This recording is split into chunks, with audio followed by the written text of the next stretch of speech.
Selamat datang buat rekan-rekan mahasiswa komputasi statistika. Di pertemuan ini kita akan belajar mengenai Introduction R dan R Studio. Apa itu R? R adalah sebuah bahasa pemrograman untuk statistik dan visualisasi data. Pada umumnya, R ini digunakan untuk komputasi, statistik, data mining, data analisis, dan data discovery. R sangat berguna dari masalah yang sederhana hingga paling kompleks, serta bisa digunakan dalam pekerjaan analisa data. Perusahaan besar seperti Google, Facebook, Twitter, Traveloka, dan lainnya menggunakan R untuk keperluan analisa datanya dikarenakan R mampu mengadopsi cutting-edge teknologi dan mampu diimplementasikan dan dapat embedded pada sistem lainnya. R merupakan suatu sistem analisis statistika yang relatif lengkap sebagai hasil dari kolaborasi riset berbagai statistikawan di seluruh belahan dunia. Dapat dikatakan R saat ini merupakan bahasa standar untuk keperluan statistika modern. Saat ini, source code kernel R dikembangkan oleh R Development Core Team, sedangkan pengembangan dan kontribusi berupa kode library, melaporkan error dan bugs, membuat dokumentasi untuk R. Hal itu dilakukan oleh masyarakat statistikawan di seluruh penjuru dunia. Kenapa R? R bersifat gratis atau open source, sehingga tidak diperlukan pembayaran lisensi. Kemudian, R menyediakan dokumentasi yang cukup bagus dan lengkap. Dokumentasi merupakan suatu hal yang penting bagi siapapun yang ingin menggunakan aplikasi, terlebih lagi bagi pengguna pemula. Pengguna R cukup banyak dan semakin hari jumlahnya semakin bertambah. Komunitas pengguna R yang besar ini dapat memudahkan pengguna pemula untuk beradaptasi, karena kita dapat memperoleh bantuan dengan mudah dari pengguna lain yang sudah mahir. Bagi pengembang software, R adalah sebuah tools tanpa batas, karena R dapat dimodifikasi sesuai kebutuhan dan kode-kode sumber programnya tersedia bebas bagi siapapun. Bahasa R tidaklah sesulit bahasa Java, C, C++, ataupun bahasa pemrograman lainnya. Bagi mereka yang sudah mahir dengan bahasa pemrograman lain, maka bahasa R tidaklah sulit untuk dipahami. Sedangkan bagi mereka yang sama sekali belum pernah belajar bahasa pemrograman apapun, pada saat belajar R akan dapat merasakan bahwa bahasa R cukup mudah dan menyenangkan. Tools yang kita gunakan dalam komputasi statistika ada dua, yaitu R dan R Studio, yang bisa kalian download dan install di rproject.org maupun rstudio.com. Nah, ini adalah tampilan untuk R biasa. Saat ini versinya sudah 4.02. Di sini hanya ada tampilan konsol saja. Kemudian ini adalah untuk R Studio, tampilan untuk R Studio. R Studio merupakan suatu integrated development environment untuk R. RStudio juga bersifat gratis dan open source. Nah, RStudio ini tersedia dalam dua edisi, yaitu desktop dan server. Yang kita pakai adalah versi desktop. Sedangkan RStudio server berjalan pada remote Linux server dan bisa diakses dan dijalankan oleh komputer lainnya melalui jaringan. Nah, tampilan di RStudio ini ada tiga bagian, yaitu bagian konsol. Ini adalah tempat di mana kalian mengetikkan sebuah perintah dan menghasilkan outputnya.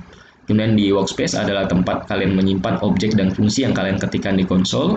Kemudian history adalah perintah-perintah yang kalian lakukan di konsol itu akan terekam di bagian history. Sedangkan di sini ada file, plot, package, dan help. Di bagian file secara default itu akan berada di dokumen C kalian.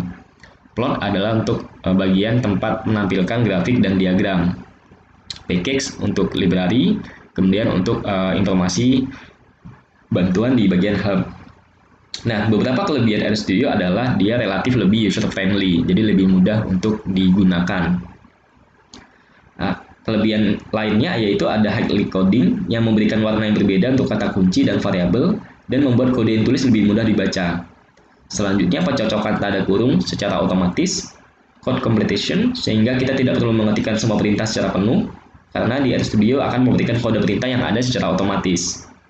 Akses mudah ke help dengan beberapa fitur bagus untuk menjelajahi fungsi dan parameter fungsi yang ada. Kemudian kemudahan untuk eksplorasi variabel dan nilai-nilai objek yang dibuat. Nah, ini adalah bagian di workspace. Jadi ketika kalian menyimpan sebuah objek, fungsi, dan sebagainya itu akan tersimpan di workspace. Untuk mengaktifkan kembali kalian bisa mengklik di bagian sini ataupun nanti bisa juga melalui konsol. Ini juga tampilan untuk workspace, contoh yang lain. Kemudian ini bagian history, jadi apapun yang telah kalian ketikkan di konsol, itu nanti akan terekam di history. Sehingga kita bisa melihat kembali apa saja yang pernah kita lakukan sebelumnya. Nah, kemudian direktori kerja kita secara standar adalah berada di C dokumen kalian. Nah, ketika kalian ingin merubahnya, kalian bisa melakukan bagian session set working directory, dan choose directory, seperti itu. Agar tidak tercampur dengan file-file lain yang ada di dokumen. Ataupun kalian bisa menyeting secara standar di bagian sini. Bagian tools, option, default working directory, kalian pilih browse, seperti itu. Nah, ini adalah script. Script itu adalah kalian menyimpan file berupa sintak maupun kode. Biasanya kita menggunakan Notepad. Nah, ini adalah bentuk script. Nah, di sinilah berbedanya RStudio. Di sini ada warna dan dia tampilannya lebih menarik, sehingga kita bisa lebih mudah memahami kode-kode yang kita buat, seperti itu. Untuk mengaktifkan script, itu kalian bisa pilih menu file, new, dan script, seperti itu. Nah, kemudian untuk menjalankan script, kalian bisa Ctrl R maupun kalian tekan tombol run di sini. Kemudian ini adalah pkix. Ketika kalian mendownload R dan RStudio, secara standar pkix sudah ada yang terinstall, tapi pkix standar saja yang berada di sana, seperti dataset, base, dan lain sebagainya. Nah, pkix ini adalah perintah-perintah dasar maupun manipulasi analisis statistik. Nah, fungsi-fungsi statistika dasar tadi dibundle ya, yang disebut sebagai pkix. RPKix ini menjadi hal penting mengapa R menjadi berkembang dan banyak digunakan saat ini. Jadi pkix ini adalah koleksi dari beberapa fungsi R serta dapat berisi data dan semuanya dikompilasi ke dalam format standar. Pkix dapat dibuat oleh siapa saja, baik akademisi maupun praktisi. Seperti itu. Jadi ketika kalian ingin melakukan sebuah analisis yang pkix-nya belum ada di RStudio maupun di R, kalian harus menginstalnya terlebih dahulu. Nah, pastikan internet kalian aktif di komputer maupun laptop kalian. Kemudian kalian bisa ketikkan di bagian menu pkix, install pkix. Nah, di sini kita mencoba untuk menginstal pkix RGL. Ini adalah pkix untuk gambar 3D, 3 dimensi, seperti itu. Kemudian ini adalah bagian plot. Nah, ini adalah sebuah kelebihan R juga.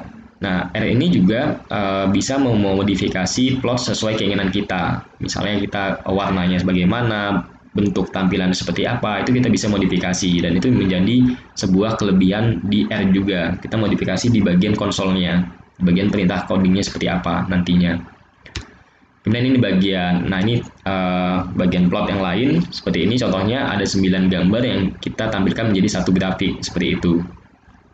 Ataupun kita juga bisa mengekspor dari gambar tersebut menjadi PDF maupun berupa JPEG, image, seperti itu.